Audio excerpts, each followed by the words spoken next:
आज के इस वीडियो में हम एमपी मध्य प्रदेश की प्रमुख नदियों के बारे में पढ़ेंगे। दोस्तों, मध्य प्रदेश व्यापम परीक्षा में मध्य प्रदेश की नदियों से संबंधित प्रश्न पूछे जाते हैं, चाहे वो पुलिस कांस्टेबल भर्ती परीक्षा हो, पुलिस कांस्टेबल भर्ती परीक्षा हो, पटवारी हो या अन्य परीक्षा है जो व्यापम के द्वारा Madhya Pradesh professional examination board के द्वारा आयोजित की जाती है। तो आइए दोस्तों पढ़ते हैं मध्य प्रदेश की प्रमुख नदियों के बारे में। तो सबसे पहले तो मध्य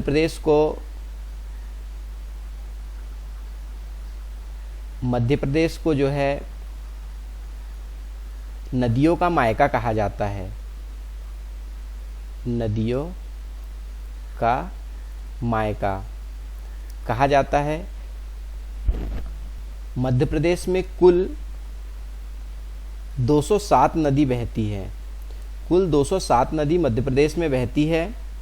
मध्य प्रदेश में जो बहने वाली नदी है उनमें से सबसे बड़ी जो नदी है वे है नर्मदा नदी, चंबल, सोन, ताप्ती,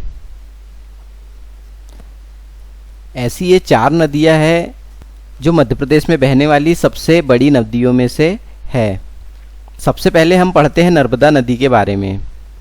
नर्मदा नदी मध्य प्रदेश की सबसे बड़ी नदी है तथा भारत की 5वें नंबर की बड़ी नदी है। मध्य प्रदेश में यह नदी सबसे बड़ी है और नर्मदा नदी भारत की 5वें नंबर की नदी है जो सबसे बड़ी नदी है।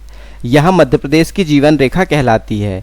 ऐसे प्रश्न पूछे जाते हैं कि मध्य प्रदेश की जीवन रेखा किस नदी को कहा जाता है, तो ये नर्मदा नदी है जिसे मध्य प्रदेश की जीवन रेखा कहा जाता है। नर्मदा नदी का उद्गम स्थान नर्मदा नदी का अमरकंटक मैकाल पर्वत श्रेणी से हुआ है जो अनूपपुर जिले में स्थित है। तो कुछ भी पूछ सकता है यहाँ पर। नर्मदा नदी का उद्गम स्थल अमरकंटक भी पूछ सकता है और अनूपपुर में। आपको दोनों याद रखना है, अमरकंटक और अनूपपुर, ठीक है। और यह नदी जो है पूर्व से पश्चिम की ओर बहती है। नर्मदा और ताप्ती 2 नदी ऐसी है जो पूर्व से पश्चिम की ओर बहती है और कोई भी नदी पूर्व से पश्चिम की ओर नहीं बहती। नर्मदा और ताप्ती सिर्फ 2 नदी है जो पूर्व से पश्चिम की ओर बहती है। नर्मदा नदी की कुल लंबाई अगर देखा जाए नर्मदा नदी की तो 1312 किलोमीटर है और मध्य प्रदेश में 1077 किलोमीटर बहती है। मध्य प्रदेश में कुल यह 1077 किलोमीटर बहती है। नर्मदा नदी डेल्टा नहीं बनाती। सभी नदी जो है डेल्टा बनाती है, लेकिन नर्मदा नदी डेल्टा नहीं बनाती। यह एस्चुरी का निर्माण करती है, यानी ये करती है रेत का निर्माण करती है, बालू जिसे कहा जाता है। यह 3 राज्यों में बहते हुए, किन 3 राज्यों में बहती है? मध्य प्रदेश, महाराष्ट्र और गुजरात। 3 राज्यों में नर्मदा नदी बहती है और अब अरब सागर के खंबात की खाड़ी में जाकर गिरती है, ठीक है। नर्मदा नदी के अन्य नाम।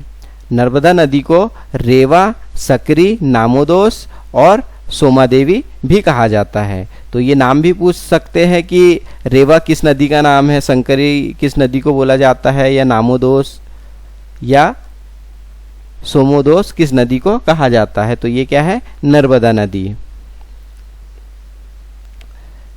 चलिए ठीक है, अब हमारे पास अगली नदी जो है नर्मदा नदी, इसी के बारे में पढ़ेंगे।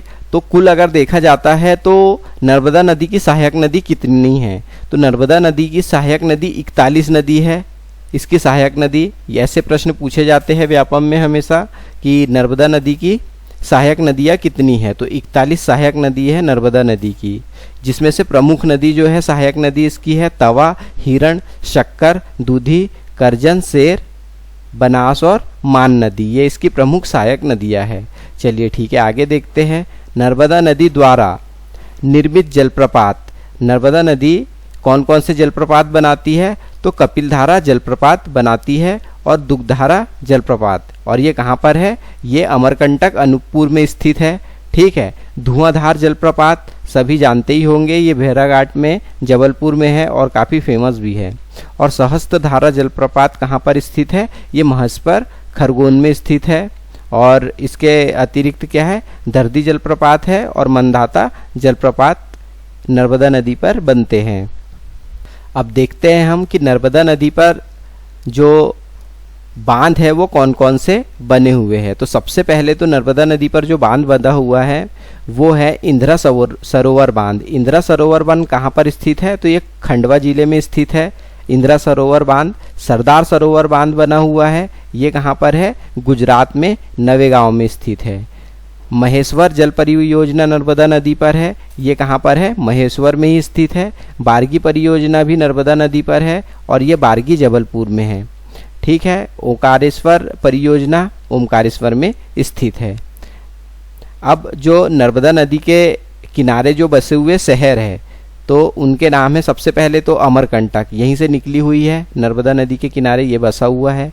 और जबलपुर वहाँ से निकलती है तो जबलपुर आती है। जबलपुर के बाद फिर नरसिंहपुर, होशंगाबाद, निमाड़, मंडला, ओमकारेश्वर, महेश्वर, बड़वानी, झाबुआ, धार और बड़वाह और सांडिया, इतने शहर हैं जो नर्मदा नदी के तट पर स्थित है।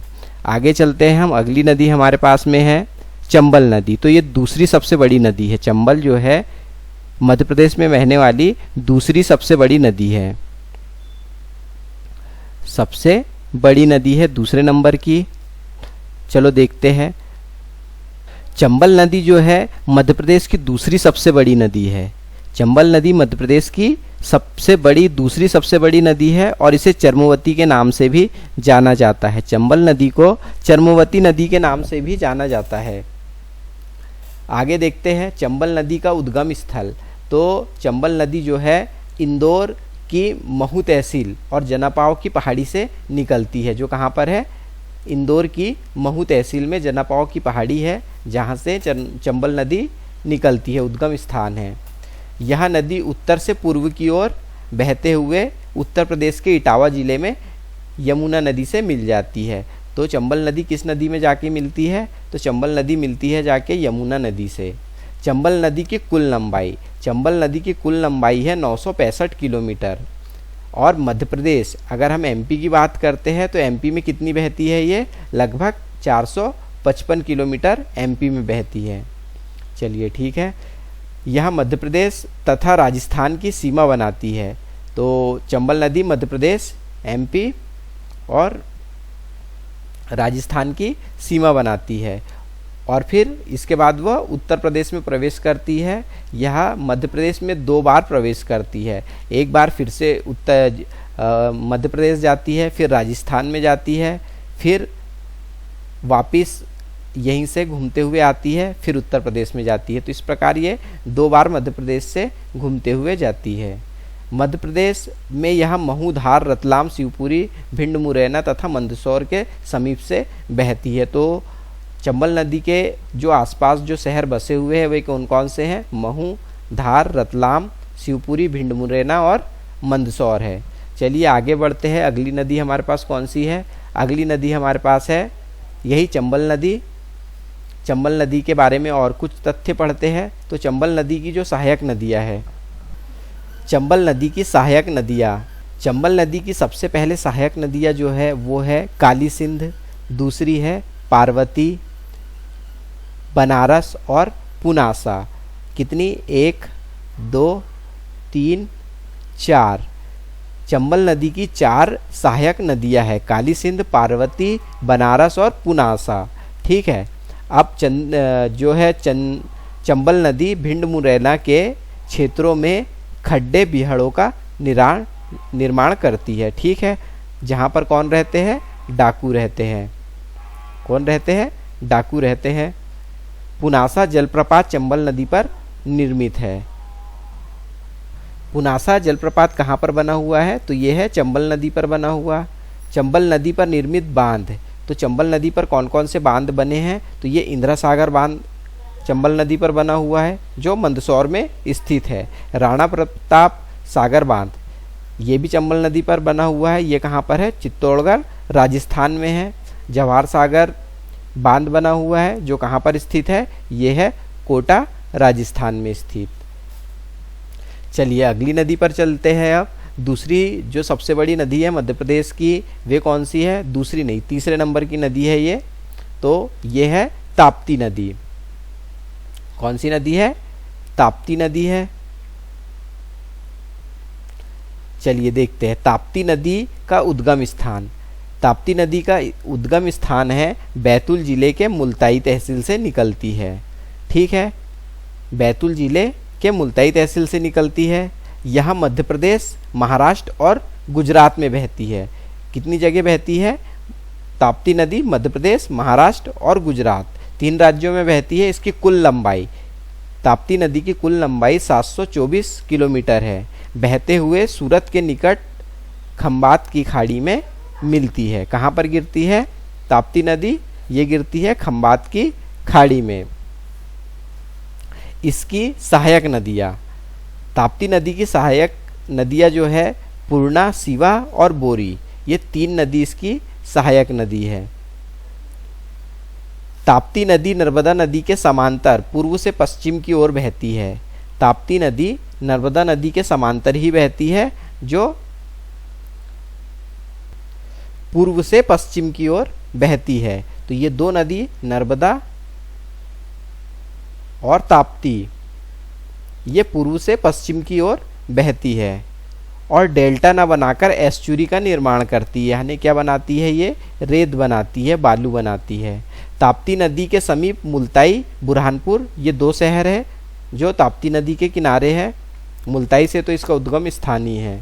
ताप्ती नदी पर मध्य प्रदेश एवं महाराष्ट्र की संयुक्त परियोजना अपर ताप्ती, लोअर ताप्ती, ये 2 परियोजनाएं हैं जो मध्य प्रदेश और महाराष्ट्र की परियोजनाएं हैं जो ताप्ती नदी पर बनी हुई हैं। चलो, इसके बाद हमारे पास महत्वपूर्ण नदी है, वो है सोन नदी।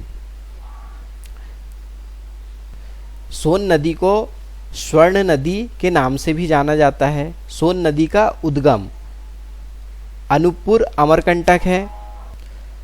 सोन नदी मध्य प्रदेश, उत्तर प्रदेश और बिहार, 3 राज्यों में बहती है। उत्तर प्रदेश, मध्य प्रदेश और बिहार में बहती हुई पटना के समीप दीनापुर में गंगा नदी में मिल जाती है। तो सोन नदी किसकी सहायक नदी हुई? सोन नदी सहायक हो गई गंगा नदी की, गंगा नदी में जाकर मिल जाती है। सोन नदी की कुल लंबाई, सोन नदी की कुल लंबाई 780 किलोमीटर है और इसकी सहायक नदी कौन सी है? जोहिला। ऐसा प्रश्न पूछ सकते हैं कि सोन नदी की सहायक नदी कौन सी है, तो ये है जोहिला। सोन नदी पर बाणसागर बांध परियोजना है। बाणसागर बांध परियोजना किस पे है? तो ये सोन नदी पे स्थित है और ये शहडोल जिले में है। ठीक है, आगे देखते हैं। अगली महत्वपूर्ण नदी हमारे पास में है बेतवा नदी। बेतवा नदी, इसका पौराणिक नाम बेत्रवती है। ठीक है, इसका पुराना नाम कौन सा है? बेत्रवती के नाम से इसे जाना जाता है। बेतवा नदी रायसेन जिले कुमार गांव से निकलती है। बेतवा नदी रायसेन जिले से कुमार गांव से निकलती है। ठीक है, महादेव पर्वत श्रेणी से। यह मध्य प्रदेश, उत्तर प्रदेश में बहती है। कुल इसकी लंबाई कितनी है? 480 किलोमीटर। बहते हुए उत्तर प्रदेश के हमीरपुर यमुना नदी में मिल जाती है। यानी कि यमुना नदी की सहायक नदी कौन सी है? बेतवा नदी है। तो ये यमुना नदी में मिल जाती है जाकर। बेतवा नदी की सहायक नदियाँ कौन कौन सी है? बीना, केन, धसान, सिंध और देनवा, काली भित्ती तथा मालिनी, ये नदियाँ जो है बेतवा नदी की सहायक नदी है। बेतवा नदी के किनारे कौन कौन से शहर बसे हैं? तो ये है विदिशा, सांची, ओरछा और गुना। बेतवा नदी पर राजघाट बांध बना हुआ है। राजघाट बांध किस नदी पर बना हुआ है? तो ये है बेतवा नदी पर बना हुआ। माता टीला बांध बने हुए हैं। ठीक है, माता टीला बांध भी किस पे बना हुआ है? ये बेतवा नदी पर बना हुआ है, जिससे मध्य प्रदेश, उत्तर प्रदेश की सिंचाई परियोजना है। इसके बाद हमारे पास महत्वपूर्ण नदी है क्षिप्रा नदी। क्षिप्रा नदी इंदौर के काकरीबरली नामक पहाड़ी से निकलती है। ये इसका उद्गम स्थान हो गया काकरीबरली, इंदौर। ठीक है, क्षिप्रा नदी उज्जैन, देवास जिले में बहते हुए मंदसौर में चंबल नदी में मिल जाती है। तो क्षिप्रा नदी किसकी सहायक नदी है? ये हो गई चंबल नदी की सहायक नदी। ठीक है। क्षिप्रा नदी के किनारे उज्जैन में कुंभ का मेला भी लगता है। इस नदी की कुल लंबाई, क्षिप्रा नदी की कुल लंबाई क्या है? 195 किलोमीटर है। क्षिप्रा नदी को मालवा की गंगा भी कहा जाता है। तो ऐसा प्रश्न बन सकता है कि मालवा की गंगा किस नदी को कहा जाता है? तो मालवा की गंगा कहा जाता है क्षिप्रा नदी को। ठीक है। इस नदी के किनारे उज्जैन में प्रसिद्ध महाकालेश्वर मंदिर स्थित है। ठीक है।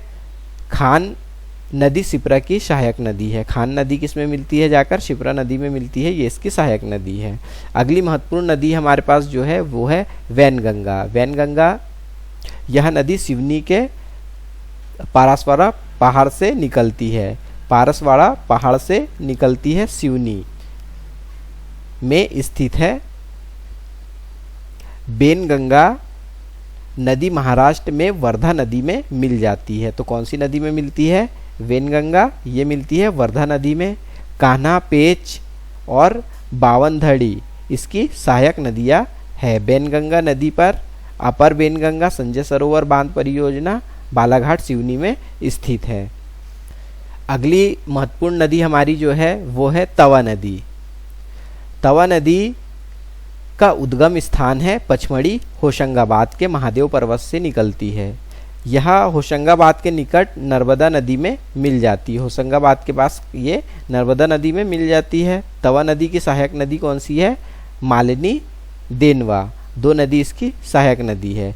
ठीक है। इस नदी पर मध्य प्रदेश का सबसे बड़ा सड़क पुल स्थित है। ताप्ती नदी पे मध्य प्रदेश का बहुत बड़ा सड़क पुल स्थित है। इसके बाद हमारे पास महत्वपूर्ण नदी है काली सिंध नदी। काली सिंध नदी कहाँ से निकलती है? तो ये देवास से निकलती है। इसकी कुल लंबाई है 150 किलोमीटर। यह शाजापुर, राजगढ़ जिलों में बहती है। राजस्थान में चंबल नदी से मिल जाती है काली सिंध। काली सिंध नदी चंबल नदी की सहायक नदी है।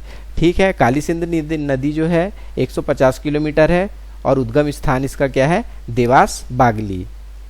देवास बागली में इसका उद्गम स्थान है। ठीक है। अगली महत्वपूर्ण नदी जो है हमारे पास में है वो है केन नदी। केन नदी विंध्याचल पर्वत से निकलती है और उत्तर की ओर बहती हुई यमुना नदी में मिल जाती है। यमुना नदी की सहायक नदी है केन नदी। ठीक है। इसकी लंबाई जो है, अगर हम लंबाई की बात करें तो केन नदी की लंबाई कितनी है? तो ये है 427 किलोमीटर। ठीक है। इसके बाद हमारे पास महत्वपूर्ण नदी है वो है पार्वती नदी। पार्वती नदी सीहोर जिले से निकलती है। उद्गम स्थान इसका सीहोर जिला है। यह गुना में चंबल नदी से मिल जाती है। तो पार्वती नदी भी जो चंबल नदी की सहायक नदियां है। ठीक है। पार्वती नदी की लंबाई जो है 383 किलोमीटर है। पार्वती नदी की लंबाई 383 किलोमीटर है और ये रामकुंड से निकलती है सीहोर जिले में। ठीक है। इसके बाद हमारे पास अगली जो महत्वपूर्ण नदी है शक्कर नदी। शक्कर नदी जो है इसका उद्गम स्थान है, शक्कर नदी का उद्गम स्थान है छिंदवाड़ा, अमरवाड़, गाडरवाड़ा। छिंदवाड़ा के गाडरवाड़ा से निकलती है और इसकी जो है कुल लंबाई है, यह नदी नर्मदा नदी की सहायक नदी है। नर्मदा नदी की सहायक नदी है। इसके बारे में इतनी ही जानकारी है। उम्मीद करता हूं दोस्तों आपको मेरा वीडियो पसंद आया होगा। वीडियो पसंद आया, अच्छा लगा तो इसे लाइक कीजिए। मध्य प्रदेश पुलिस कांस्टेबल भर्ती परीक्षा 2021 की यदि आप तैयारी कर रहे हैं तो मध्य प्रदेश के प्रश्न पढ़ने के लिए हमारे चैनल को सब्सक्राइब जरूर करें। धन्यवाद।